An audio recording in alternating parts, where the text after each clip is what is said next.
ఏపీజేఆర్ఎస్ఎం96 TV వీక్షకులకు స్వాగతం. Board of indirect taxes and customs వారు ఈ జనవరి 25 వరకు దేశవ్యాప్తంగా డ్రగ్ డిస్పోజల్ ఫోర్ట్ నైట్ అని కండక్ట్ చేయడం జరుగుతోంది.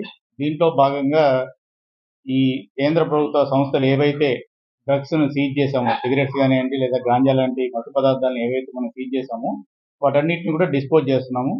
ఈరోజు సెంట్రల్ జిఎస్టీ గుంటూరు వాళ్ళు దాదాపు 2.5 కోట్ల వర్త్ విలువైన సిగరెట్స్ని, అదేవిధంగా కస్టమ్స్ విజయవాడ వారు దాదాపు 6.5 కోట్ల విలువైన సిగరెట్స్ని సీజ్ చేసిన వాటిని మన జిందాల్ వేస్ట్ మేనేజ్మెంట్ ఫెసిలిటీ ఏదైతే ఉందో గుంటూరులో దాంట్లో ఇన్సినరేట్ చేయడం జరుగుతూ ఉంది.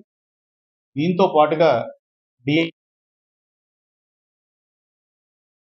దాదాపు 3 కోట్ల రూపాయల విలువైన 2,000 కేజీల పైన గాంజాయిని ఈరోజు ఇక్కడ డిస్పోజ్ చేయడం అనేది జరుగుతూ ఉంది.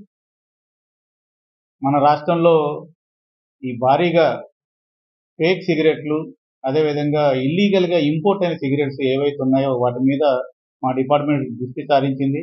మా అధికారులందరూ కూడా గత కొంతకాలంగా వాటి మీద తీవ్రంగా రాష్ట్రంలో అనేక ప్రాంతాల్లో దాడులు చేస్తున్నారు. గతంలో ఎన్నడూ లేని విధంగా నిన్న సిగరెట్స్ సంబంధించి 2 స్మగ్లింగ్ యాక్టివిటీస్లో ఎవరైతే పాల్గొన్నారో వాళ్ళని అరెస్ట్ చేసి వైజాగ్లో ఉన్న న్యాయస్థానంలో ప్రవేశపెట్టడం జరిగింది. ఈ సందర్భంగా మీ అందరికీ తెలియజేస్తున్నది ఏంటంటే, ఎవరైతే ఈ ఇల్లీగల్ సిగరెట్స్ చట్టపరమైన ఎటువంటి నాణ్యత లేని, లోగోలు లేని, ప్రమాణాలు పాటించని సిగరెట్స్ ఇంపోర్టెడ్ అయినా లేదా డొమెస్టిక్ అయినా కానీ అవన్నీ అమ్మటము, కొనటము, నిల్వ చేయటము, వాటిని ట్రేడ్ చేయటం ఇవన్నీ కూడా చట్టరీత్యా నేరం. వాటికి ఎవరైతే పాల్పడతారో వారందరికీ కూడా శిక్షలు తప్పనిసరిగా ఉంటాయి.